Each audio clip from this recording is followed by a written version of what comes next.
Yo, Pro Wrestling Podcast listeners, help us out and click subscribe to show your support. And while you're at it, shoot on over to our Patreon page at patreon.com/Fro Wrestling Podcast to join the Fro Podcast family and get exclusive benefits, including shout-outs on our episodes. And for our biggest contributors at the $50 level, guest host a live episode of the Fro Wrestling Podcast with me for one of our Saturday Night Live broadcasts. Hello everyone and welcome to this episode of the Fro Wrestling Podcast. We have to touch on all the happenings of Raw. It was an exciting episode of Raw. I would dare I say it may have actually been better than many of the recent shows that we've seen. As we go through the show, feel free to call into the Fro Wrestling Sound Off line at 267-642-1160 and give us your questions, comments, and concerns all about Raw, SmackDown, or any other topic you want to talk about. It is a talk-to-text service, and that way on this Saturday night, 9:05, we're going live at 9:05, we'll try to get to as many of your questions and comments as we can during our live show. If you want to go to our fan voting page and get started on that 256 Tag Team Tournament Round 4 action, go to frolifeplanning.com/FroPodcast, and you'll see the links there to get into our fan voting. Please get those votes in because we will be closing the voting Wednesday night at 8:30 p.m. time. All right, let's get started today. There's some sad news in the world of professional wrestling, and I hate to be the guy to have to break some of this news or bring some of this news out there, but the Hart family is easily one of the most profound and influential families in the history of the wrestling business. They have done it all. And unfortunately for the Hart family this week, there has been some sad news that Smith Hart, the oldest brother of Bret the Hitman Hart, the oldest son of Stu Hart, is going into hospice care. He has been dealing with some rather traumatic ailments of late, and it is really unfortunately not a great sign in the future. It looks like he is not doing well, and hopefully he can live out the rest of his days in more comfort. He did shoot out a tweet to his fans and to anybody who has ever been offended by anything he's ever said, apologizing for anything he's ever said that really frustrated people. And he sometimes has been a controversial character. You know, he's not always the most fun-loving guy to talk about, but Smith in the last few years has really become a great ambassador for the wrestling business. He's given a lot of commentary on the current product and what people should expect to see in the current product. And sometimes, you know, people love what he has to say, sometimes not so much. But at the end of the day, he is a worldly traveled, worldly intelligent professional wrestling personality. He gives great insight, and it is a sad, sad day when the Hart family is feeling or experiencing yet another challenging, frustrating, and emotional time. So prayers and thoughts are with the Hart family. You know, Godspeed to Smith Hart. I hope the rest of the family can experience some peace and relaxation in this time of sadness.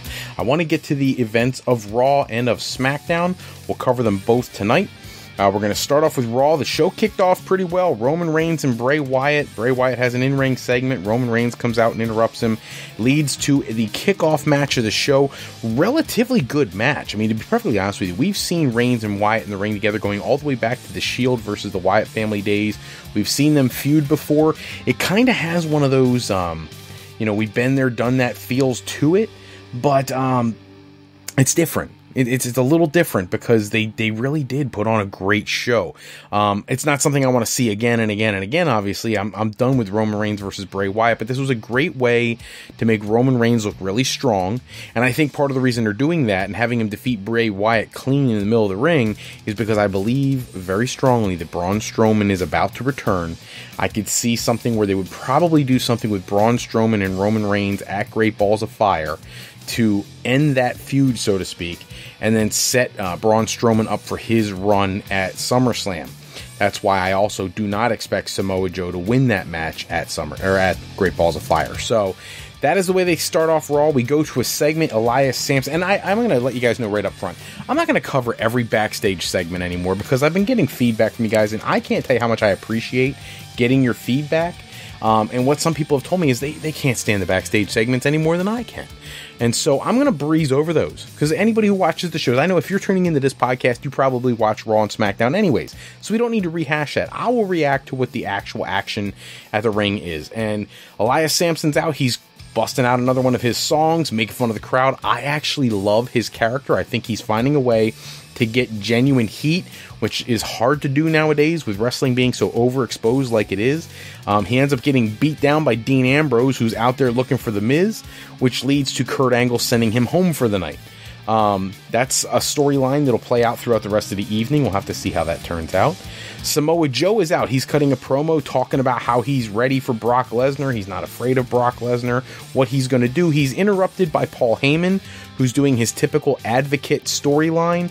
And at one point during this interaction between the two talents, this is one of those things where Paul Heyman is such a great speaker that he came out, he was complimentary towards Samoa Joe, really was building Joe to be very strong, and then Joe grabs him and puts him in the coquina clutch, which was an interesting way to end the segment because, of course, Paul Heyman is not the physical specimen that, you know, a lot of these talents are, and you know that that's going to anger the beast. So we'll have to see where that plays out later in the show. Of course, Paul Heyman is in the back getting attended to by the medical team, so you know something bad's going to come from Brock when you jump his advocate.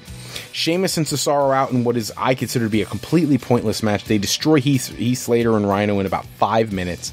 The match, I don't know why it was even booked. You know, there are better things you could do with Sheamus and Cesaro than putting them in the ring with Rhino and Heath Slater, who have no appeal whatsoever right now. You know, when they come over from SmackDown to Raw, it was a breath of fresh air for them. They could have really done something, and instead they're nothing. They might as well be Golden Truth Part 2.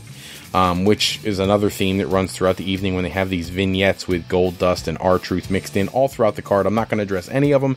It's banter until I see the two get in the ring. I really couldn't care less. These two are screaming and yelling at each other in vignettes, and who cares?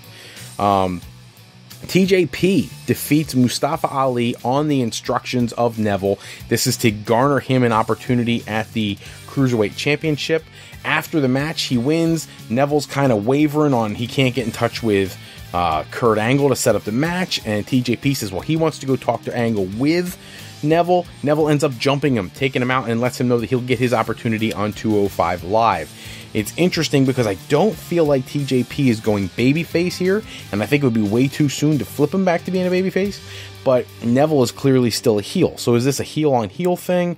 And what are they going to do with Austin Aries now? He's obviously not going to be in the World Championship or the Cruiserweight World Championship picture anytime soon, so I'm curious to see what they do with him. This would have been an opportunity. I was listening to Wrestle Talk News, and I thought that one of the guys on their Wrestle Ramble episode that they do had a great idea for TJ Perkins to turn on Neville and find out that he had aligned himself with Austin Aries, ending up in some way flipping Neville face and Aries heel, which I thought would have been a great idea. You didn't have to give Austin Aries the Cruiserweight Championship. You could have made TJP stay a heel, and Neville could have had this new breath of life into his character. He didn't have to embrace the fans, but it could have really changed up the feud, and I'm really frustrated that booking seems to be so short-sighted when it comes to the Cruiserweight division. The next match is, again, pointless. Kalisto defeats Titus O'Neil. He has Apollo Crews out of his corner. This is one of those things where Kalisto grabs the tights. You'll notice if you watch Raw this week, pretty much every wrestling match itself, they get like 5 minutes. Like, why are we only giving people 5 minutes to wrestle and you give a half hour of talk time? It doesn't make sense. People are there to see wrestling. They're not there to watch a talk show. So a little bit frustrating there. I don't see where this feud with Kalisto, Apollo Crews, and Titus O'Neil is really going, unless you're obviously drawing out the process of turning Apollo Crews heel, or if you're somehow going to try to turn Titus O'Neil babyface. Somebody's got to turn. I would not be opposed to O'Neil flipping Crews heel and then adding another talent or two, and Titus O'Neil having that Titus brand, indoctrinating a few talents into there, bring some people up from NXT if you need to, and making that a new faction. That might work to get Titus O'Neil over just a little bit more. Hey, look, if we can make Jinder Mahal a world championship champion, you easily should be able to make Titus O'Neil something of value. In the back, the one backstage segment, I am going to talk about Big Cass gets laid out. You know, just like we've been seeing with Enzo the last couple weeks, Big Cass is the latest victim. He's laying under a pile of rubbish. He's supposed to have a match. He's not going to be able to perform now. We'll have to see what happens with that. Miz and Maurice are out for their celebration, this celebratory experience about him winning his 7th Intercontinental Championship. He ends up attacking like a bear and a grandfather clock and all these things that he thinks are Dean Ambrose dressed up to attack him. And in the end, the cameraman is Dean Ambrose, who lays in the attack and lays out the Miz, which was awesome. It was really well done. And coming off last week where we had that insanely horrible angle with Alexa Bliss and Bayley, it was nice to see one of these segments that really kind of worked. The next part we get Enzo and Cass are supposed to be out to face Gallows and Anderson, but of course Cass being jumped in the back. Enzo comes out, he's cutting his promo, and he talks about how he had to call in a favor and he needs a certified G, and he introduces the Big Show, who comes out and he says he's a G, I ain't. And the Big Show is looking all serious, he's angry, he looks menacing towards Enzo a few times, and then he just instantly breaks into this like comedic character. I don't know how to respond to that. It's kind of what they've done with his character all throughout his WWE run. He's either an unstoppable tough guy or he's a comedic character, and here he got to be both. They end up destroying Gallows and Anderson, pretty much a no-match, a non-match, which after the match leads us a little bit of dissension in the back because Cass is now wondering if Big Show's the one who took him out so he can get in the ring with Enzo. It seems like he's a little jealous that Enzo's getting along with Show so well, but whatever. I don't know what they're doing with including the Big Show unless that's going to be the first feud for Cass when he turns heel. But we'll have to see. I don't know what any better way to use the Big Show right now. He's done pretty much everything there is there. So I guess if you use him for the fodder for building someone like Big Cass, go for it. Alexa Bliss is out. She's going to be giving Nia Jax her championship opportunity that she promised her several weeks back. Kurt Angle makes them have their match. Earlier in the evening, she had a conversation with Dana Brooke and Mickie James about how they had a Nia Jax problem. Well, Dana Brooke and Mickie James are at ringside, and the end of the match sees Alexa Bliss pick up the win because Brooke and James pull her out of the ring and start beating her down.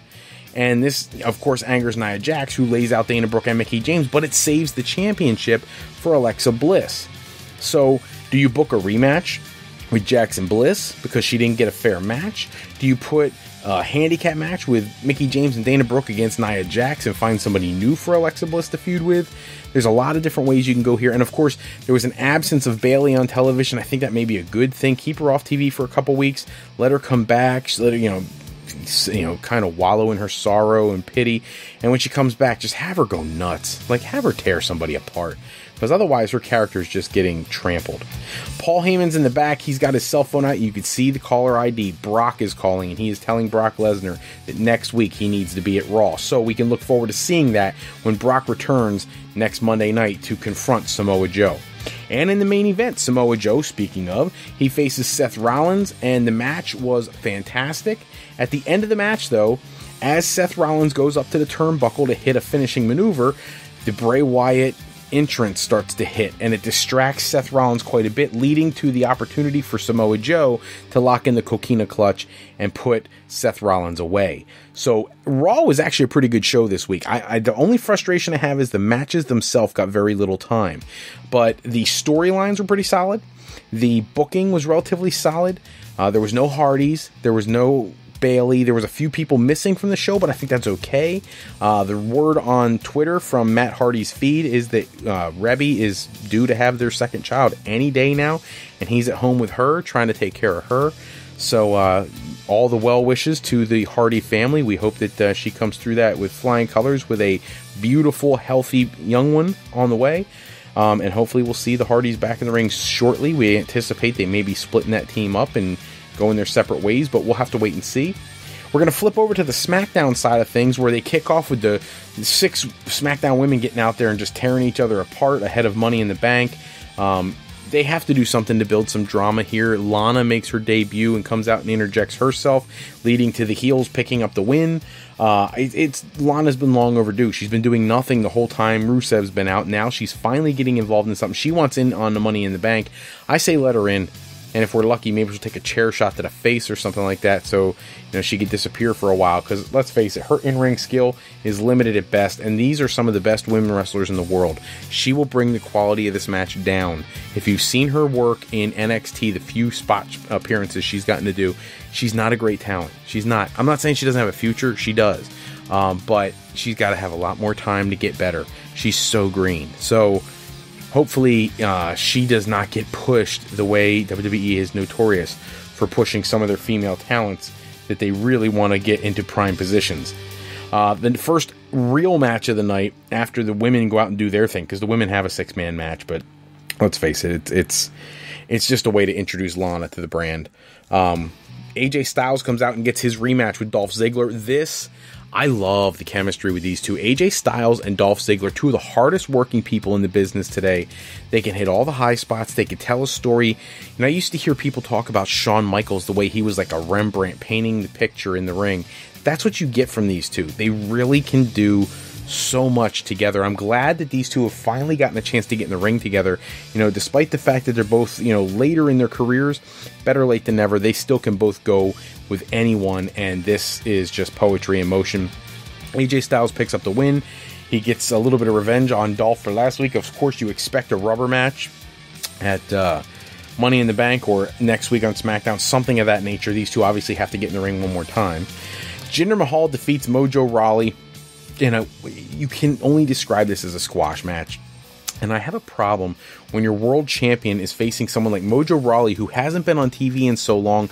Half the people, the fans were just dead for this. Because Mojo Rawley, all the momentum he got from WrestleMania, winning the Andre the Giant Memorial Battle Royal, having Gronk out there with him, all that excitement, it's gone.